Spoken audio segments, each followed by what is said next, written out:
sekalian, rekan-rekan wartawan yang kami hormati, Bapak Ibu yang berbahagia.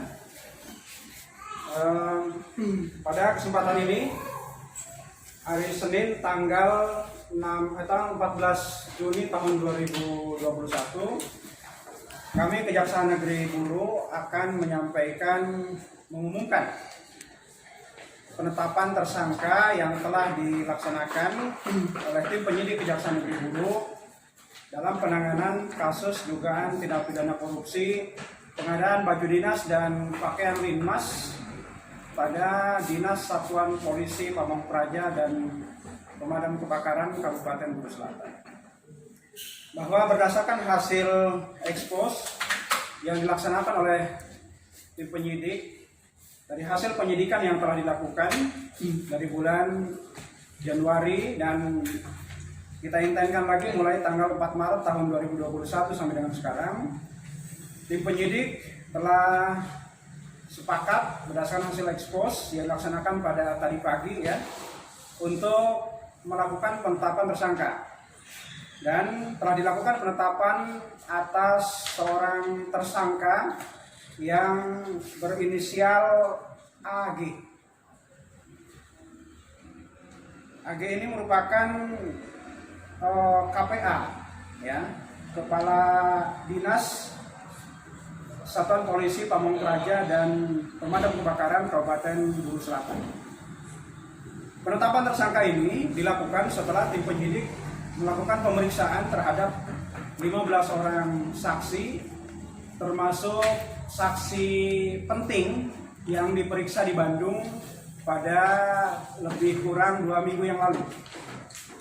Nah, dari hasil pemeriksaan tersebut diperoleh bukti yang cukup terjadinya tindak pidana korupsi yang dilakukan oleh tersangka AG. Ya. Tersangka ini melakukan tindak pidana korupsi dengan modus melakukan pembelanjaan sendiri. Jadi meminjam perusahaan-perusahaan pada tahun 2015, 2018, dan 2019 dengan jumlah kerugian keuangan negara sementara lebih kurang 257 juta rupiah. Sementara ya, hasil sementara perhitungan kita dari pengadaan tahun 2019. Kemudian dari penyidikan yang kita lakukan ini dari bulan Maret sampai dengan sekarang telah berhasil dilakukan penyelamatan kerugian keuangan negara sebesar lebih kurang 14 juta rupiah, 14.200.000 rupiah. 14.200.000 rupiah. Ini berasal dari 3 orang saksi yang merupakan vendor yang dipakai perusahaan, yang dipinjam perusahaan. Yakni yang pertama dari YT sebesar 10.500.000 yang merupakan fee. Ya, fee yang diberikan kepada perusahaan atas peminjaman perusahaan itu. Kemudian yang kedua AW itu 1,5 juta. Kemudian AS sebanyak 2.200.000 rupiah. Jadi jumlah yang berhasil diselamatkan saat ini baru sebesar 14.200.000 rupiah dari dugaan kerugian sebanyak 257 juta rupiah. Nah, bagaimana dengan penyelamatan yang lain? Ini akan kita lakukan kegiatan penindakan lebih lanjut, khususnya pemeriksaan saksi-saksi khusus untuk tersangka yang telah kita tetapkan ini. Dan kami harapkan dalam waktu yang tidak terlalu lama bisa segera kita ajukan ke auditor untuk dilakukan penghitungan kerugian keuangan negara. Nah, sangkaan yang disangkakan kepada yang bersangkutan, kepada AG ini adalah melanggar pasal 2 ayat 1 junto pasal 3 junto pasal 18 Undang-Undang Nomor 31 Tahun 1999 sebagaimana telah diubah dengan Undang-Undang Nomor 20 Tahun 2001. Kemudian yang kedua pelanggarannya adalah pasal 12 RUI Undang-Undang Nomor 31 tahun 1999 ya, di mana di dalam pasal 12 huruf ini adalah pegawai negeri sipil ya dengan sengaja turut serta melakukan kegiatan pemborongan. Ini sebagai warning juga untuk pegawai negeri sipil yang lain agar tidak melakukan kegiatan pemborongan di wilayah yang menjadi pengawasannya. Misalnya ada dinas yang dia selaku kepala dinas, sebagai PPK, selaku PPTK, atau pegawai negeri sipil lain yang ditugaskan untuk melakukan pengawasan, ini tidak ikut serta, tidak turut serta melakukan kegiatan pemborongan. Karena kami melihat ada satu modus yang terjadi baik di Kabupaten Buru maupun di Buru Selatan, di mana orang-orang yang berkepentingan di dinas tersebut turut serta melakukan kegiatan-kegiatan pemborongan. Ya. Dengan cara apa? Dengan cara mempengaruhi pemilihan seorang atau sebuah perusahaan. Ya. Ini kita harapkan tidak terjadi, dan yang terjadi di Satpol PP Kabupaten Buru Selatan modus-modus seperti yang sudah saya sampaikan. Demikian rekan-rekan sekalian, silakan apabila ada pertanyaan yang diajukan. Pak, apa tersangka langsung ditahan Pak Kejari? Wah ini langsung pengen ditahan saja. Jadi gini, kegiatan penahanan itu disesuaikan dengan kebutuhan penyidikan. Apakah perlu ditahan atau tidak, nanti akan kita pertimbangkan berikutnya. Ya, yang kita lakukan sekarang adalah bagaimana pengumpulan alat-alat bukti, pemberkasan dan penghitungan kerugian keuangan negara. Karena penahanan juga terbatas dengan waktu. Ya, sementara yang kami lakukan penyidikan saat ini ada 11 perkara. Jadi kita tidak ingin terjebak dengan waktu. Ya. Nah, karena itu untuk kegiatan penahanan belum bisa kami sampaikan saat ini. Apa nama perusahaannya, Pak? Perusahaannya ada 3 perusahaan dari tahun 2015, kemudian 2018 dan 2019 ya. 2019 itu namanya CV, pemiliknya itu TW,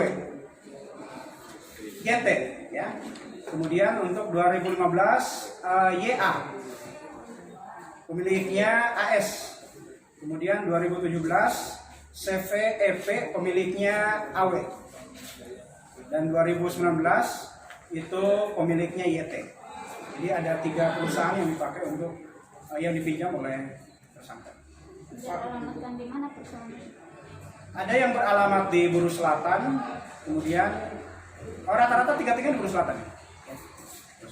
Yang disangkakan untuk tersangka ini kira-kira untuk penahanannya berapa tahun, Pak? Ancamannya 20 tahun. Ya.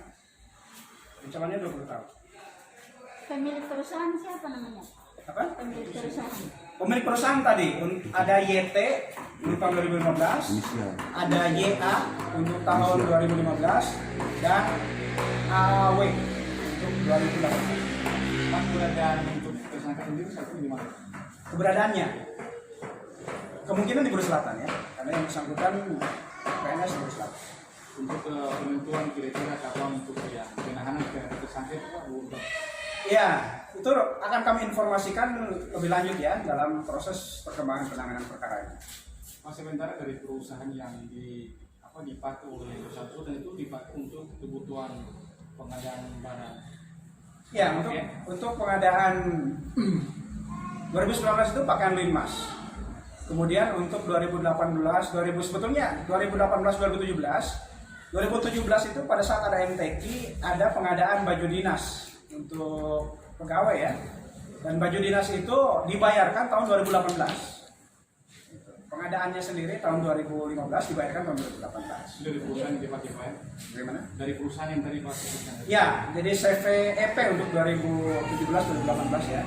Berapa Pak dari jumlah itunya pakaian pengadaan itu banyak? Jumlah kerugiannya? Bukan. Jumlah banyak Oh, barangnya. Iya. Untuk barangnya ada beberapa macam. Untuk 2019 ini ada 263 ya. Kemudian untuk tahun 2015, 2015, untuk 2015 21 dan 77. ya ada dua. Ya. Kemudian untuk 2017 ini ada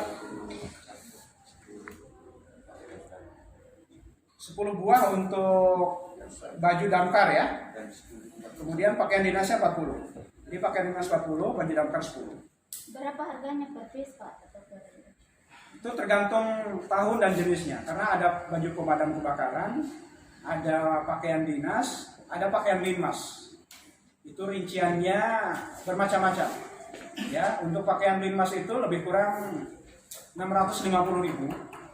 Ternyata belanjanya di Bandung itu 150.000. Jadi untuk rincian itu berbeda-beda setiap tahun. Dan karena kebutuhannya juga berbeda. Ada pakaian dinas, ada baju linmas, ada baju kebakaran. Pakaian pemadam kebakaran. Pak, apakah selain penetapan satu tersangka ini akan tetap melakukan pemeriksaan lebih lanjut, Pak? Iya, Mungkin ada tersangka lain maksudnya. Baik. Jadi begini, kami mengambil kebijakan siapa yang paling bertanggung jawab dalam sebuah peristiwa pidana. Ya, dalam hal ini tim penyidik memandang bahwa yang paling bertanggung jawab terjadinya peristiwa tersebut ada niat jahat, mens rea namanya, untuk melakukan kejahatan untuk mengambil keuntungan secara tidak sah sehingga merugikan keuangan negara. Nah, siapa yang paling bertanggung jawab? Berkali-kali kami sampaikan ke teman-teman wartawan, mungkin ada 5 orang yang terlibat di dalam melakukan kesalahan, melakukan suatu perbuatan pidana. Nah, kita menimbang mana ini yang paling bertanggung jawab. Ya, kita akan cari pertama-tama orang yang paling bertanggung jawab. Kalau kebutuhan penyidikan memandang perlu yang lain-lain untuk ditetapkan juga sebagai tersangka karena perbuatannya dan lain sebagainya, nanti menyusul berikutnya. Jadi yang pertama lebih dahulu adalah orang yang paling bertanggung jawab. Jika ada pengembalian, apakah tersangka